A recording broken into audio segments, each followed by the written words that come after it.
चा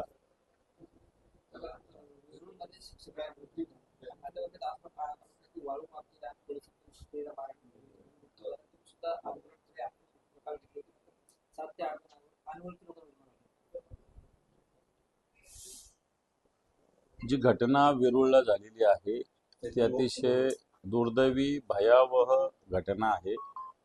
पोलिसी अत्याचार कसा असतो हे दाखवणारा हा प्रकार आहे।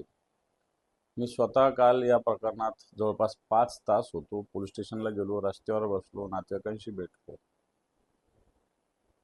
एक शिक्षक जो मुख्याध्यापक आहे आणि चांगला शिक्षक आहे, गावाला घडवणारा, विद्यार्थ्यांना घडवणारा शिक्षक आहे, हा ज्या भागात राहतो त्या भागात रात्री काही गाड्या आल्या, त्याच्यात पोलीस होते, काही गुंड प्रवृत्तीचे लोक होते। हा शिक्षक कोण असा अध्यात्म नसणारा आहे। यांनी फक्त पोलिसांना विचारलं कोणाकडे आलात आणि कशासाठी आलात एवढ्या रात्री, हे म्हटल्यावर पोलिसांनी आणि त्यांच्या सोबत असलेल्या गुंड प्रवृत्तीच्या लोकांनी, आता ते वाळू माफिया आहे मी काय कोणाला ओळखत नाही, या सगळ्यांनी त्या शिक्षकाला एवढी बेदम मारहाण केली की त्या शिक्षकाचा मृत्यू झाला। आता पोलीस याला वेगळ्या पद्धतीनं तांत्रिक कारण देतात, मृत्यू अटॅकने आला, पण तो अटॅक का आला? मारहाण केल्यामुळे आला। बरं, आता लोक कोण होते तर स्पष्टपणे सांगायचं तर एक नागरगोजे नावाचे अधिकारी होते। आता ते कोणत्या पदावर आहे मला नाही माहिती, त्याचा व्हिडिओ उपलब्ध, तो सांगतो की हा माझं नाव नागरगोजे आहे, असा तो स्वतः सांगतो, असा व्हिडिओ उपलब्ध आहे। वैजापूरमध्ये काही घटना घडली होती, त्याचा तपास करण्यासाठी पोलीस आले होते। मला वाटतं हे अशा पद्धतीनं तपास होतो मी पहिल्यांदाच बघितलं की तपास अधिकाऱ्यावर फिर्यादी होता। ठीक आहे, फिर्यादी कधी कधी असतो, पण फिर्यादी गुंड घेऊन होता सोबत। आणि मला असं वाटतं अशा पद्धतीनं एका शिक्षकांचा मृत्यू झाला रात्री 11:30 वाजता, आणि काल संध्याकाळी 9 वाजता मोठ्या मुश्किलीनं थोडासा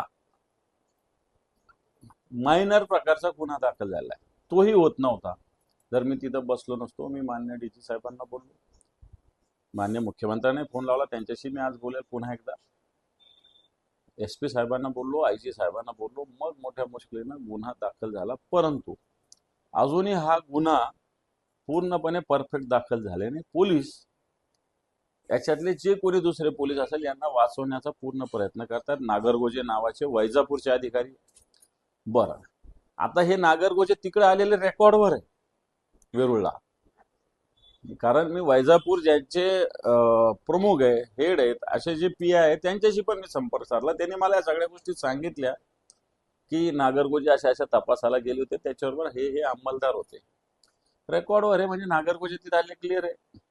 नागरगोजे बरोबर फिर्यादी कोण होता तिकडच्या केस मधला तो आहे, क्लिअर आहे, त्याच्याबरोबर किती लोक आहे हे क्लिअर आहे। असं असताना हे पोलीस अननोन लोकांवर गुन्हा दाखल करतात, नाव सगळं माहिती असताना। पहिली गोष्ट ते त्यांना वाचवत होते। काल मला जी माहिती मिळाली की जिथं पोस्टमॉर्टम होतं तिथं SP जायचं काय काम? SP काय काम आहे? SP का कोणाला वाचवतात हा माझा प्रश्न। SP नवीन आले, मग हा संभाजीनगर जिल्हा आहे, रजाकाराला घरी पाठवणार आहे, त्यामुळे SP काय इथं मोजायची काय फार गरज नाही आम्हाला।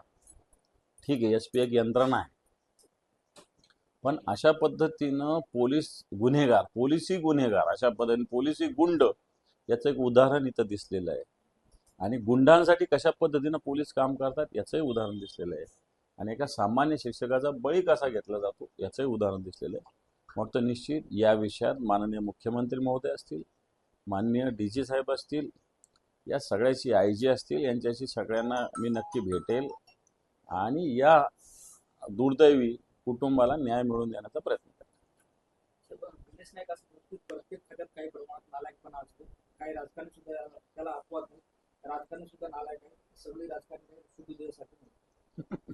खरं बोलेन का नाही साहेब, काय चूक बोलले का नाही साहेब, असं कधी कधी बोलत असतात, परंतु असे जे नालायक आहे त्यांना काय नीट ते करत नाही, नुसतं बोलतात त्यांच्याविषयी, एवढं नक्की।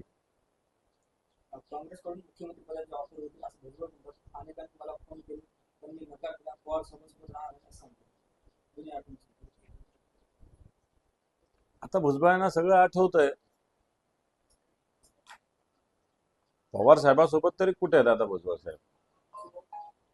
भुजबळ साहेब हे पवार साहेबांसोबत सुद्धा नाही, पवार साहेबांना त्यांनी सोडलेलंच आहे. आता मी काय फार, भुजबळ साहेब हे ज्येष्ठ नेते त्यामुळे बाकी फार जास्त शब्द कडवट वापरणार नाही, पण भुजबळांनी पवारांना सुद्धा सोडलेलंच आहे. आता बोलण्यात काही अर्थ नाही. स्वतःच्या पुतण्याला मिनिस्ट्री नाही दिली, स्वतःला खासदारकीने म्हटलंय, त्याच्यामुळे या सगळ्या गोष्टी बाहेर येतात. नाही तर ते काय बोलत होते. शरद पवारांच्या राष्ट्रवादीकडून काँग्रेसला विलीन करण्याचा प्रस्ताव अशी माहिती आहे. मात्र शशिकांत शिंदे यांनी सुद्धा याची चर्चा फेटाळली. हे बाय, हे मीडियाच्या चर्चा होत असतात. ममता जाणार, एनसीपी जाणार, याला काही अर्थ नाही. ज्याच्या त्याच्या पक्षाचं अस्तित्व असतं. ठीक आहे, काँग्रेस बरोबर अलायन्स या पक्षाची आहे, होईल, आणखी मजबूत होईल, पण अशा पद्धतीनं कुठं विलय होईल असं काही कुठं वाटत नाही. शरद पवारांच्या राष्ट्रवादीतून 3 आमदार भेटले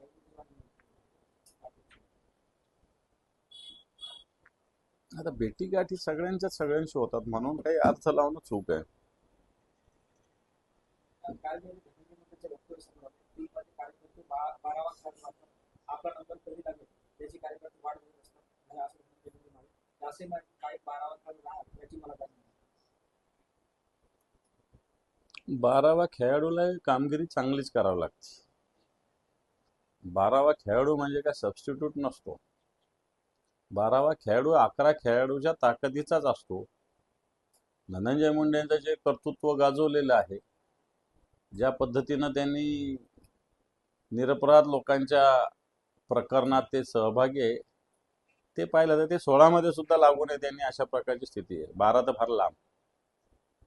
आणि रोहित पवारांचा अन्न काय मानसिक नाही. हे चांगला विषय घेतला त्यांनी. शुभेच्छा आंदोलनाला. तर जेव्हा जेव्हा ऑपरेशन टॅगरची चर्चा सुरू होती तेव्हा तेव्हा मी बरोबर होतो. तो योगायोग असू शकतो. आजपासून मी पूर्ण बीड, धाराशिव, उद्या लातूर, नांदेड, परवा परभणी, हिंगोली असा दौरा आहे माझा. माझ्याकडे संघटनेची जबाबदारी आहे.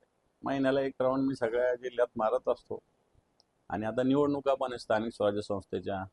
संघटनात्मक काम, जनगणना, हे SIR चालू आहे, त्याच्याविषयी संघटनेमध्ये सुद्धा वेगळ्या पद्धतीनं काम करणं, हे सगळे विषय संघटनात्मक आहे. मला असं वाटतं तुम्ही म्हणता तो आणि हा एक योगायोग असू शकतो. लातूरमध्ये एक महिलेचा व्हिडिओ व्हायरल फोटो होता. अवचरला त्या महिलेला तुटलेलं होतं. नंतर शासनाने त्यांना बैल दिला, तो बैल कुपोषित असल्याचं समोर आलं. तो बैल अवतार कुठला असताना खरं तर एखादा व्हिडिओ व्हायरल झाला म्हणून त्याला मदत पोहोचली पाहिजे, पण बाकीचा व्हिडिओ व्हायरल न त्यांचं काय, हा पण याच्यातला महत्वाचा प्रश्न.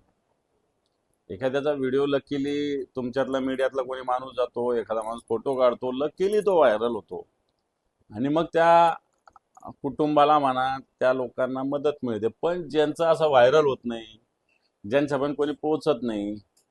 आता काल जळगावचे असं छोटे छोटे 2 पोरं, एक मुलगा आणि एक मुलगी एका आईनं झुंपलेली आहे.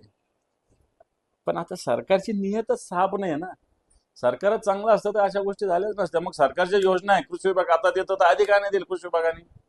ज्याला गरज आहे त्याला का बैल नाही मिळाली कृषी विभागाकडून? हा पण प्रश्न आहे ना. संभाजीनगर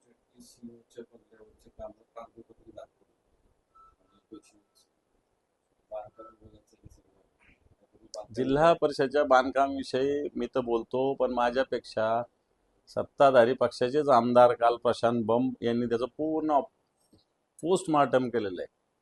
आता मी बोललो तर मी विरोधी पक्षाचा अशा पद्धतीनं म्हणाल कोणी, मी आरोपच करतो असं म्हणेल, पण सत्ताधारी पक्षाच्या आमदारांनीच जिल्हा परिषदेच्या या कामकाजाची चीरफाड केलेली आहे.